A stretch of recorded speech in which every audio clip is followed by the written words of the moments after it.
कल्पवास कर जाओ तो इस श्राप से आप मुक्त हो जाओगे। बोले महाराज कल्पवास करने में तो 4 महीने का समय लगेगा। अरे हमारे पास तो सिर्फ 7 दिन का समय ही शेष है। आज देवर्षि नारद प्रकट हो जाते हैं। अन्ये चे देवर्षि ब्रह्मर्षि वरीयराजसी। देवर्षि नारद बोले परीक्षित चिंता न करो, हम तुम्हारे लिए मोक्ष का साधन ढूंढने के लिए जा रहे हैं।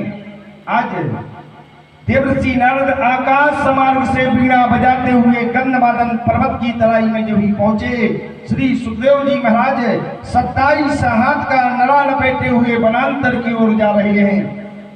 देवर्षि नारद कहने लगे हे श्री सुखदेव जी महाराज, आपके श्री चरणों में देवर्षि नारद का प्रणाम स्वीकार हो।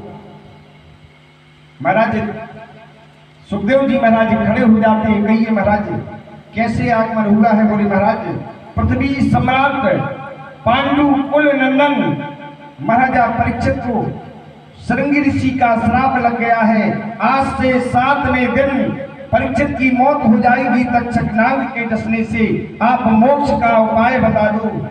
सुखदेव जी महाराज बोले देवर्षि मैं तो भगवान के भजन करने के लिए ही मेरा जन्म हुआ है।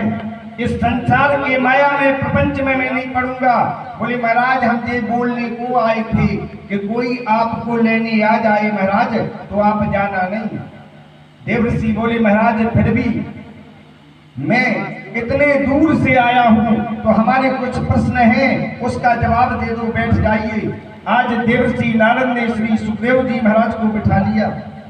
महाराज मैं एक चक्रवर्ती नाम की नगरी में गया, वहां पर हल्ला पड़ा था कि एक जगह एक कुएं पर एक किसान बैठा है, लेट चला रहा है। महाराज एक सूरदास चले आ रहे हैं, उसके कुआं में कोई प्रबंध नहीं है। सूरदास गए और सीधे कुएं में जाकर गिर जाते हैं, सूरदास की मौत हो जाती है। सो हम ये जानना चाहते हैं कि उस किसान को पाप लगेगा जो नेत्र वाला बैठा रहा सूरदास को उसने रास्ता नहीं बताई। सुखदेव जी महाराज बोले राजन हे देवर्षि उस किसान को 33 करोड़ वर्ष लोड़ो नाम के नरक में डाला जाएगा जो नेत्र होते हुए उस अंधे सूरदास को उसने रास्ता नहीं बताई। देवर्षि कहने लगे महाराज आप ज्ञान रूपी नेत्रों वाले हो और परीक्षित अंधा है। अगर आप परीक्षित को रास्ता नहीं बताओगे तो आपको पाप लगेगा या नहीं लगेगा? श्री सुखदेव जी महाराज बोले कि देवर्षि जल्दी से ले चलो, कहाँ पर परीक्षित है? आगे आगे सुखदेव जी महाराज चले जा रहे हैं, पीछे पीछे देवर्षि नारद चल रहे हैं।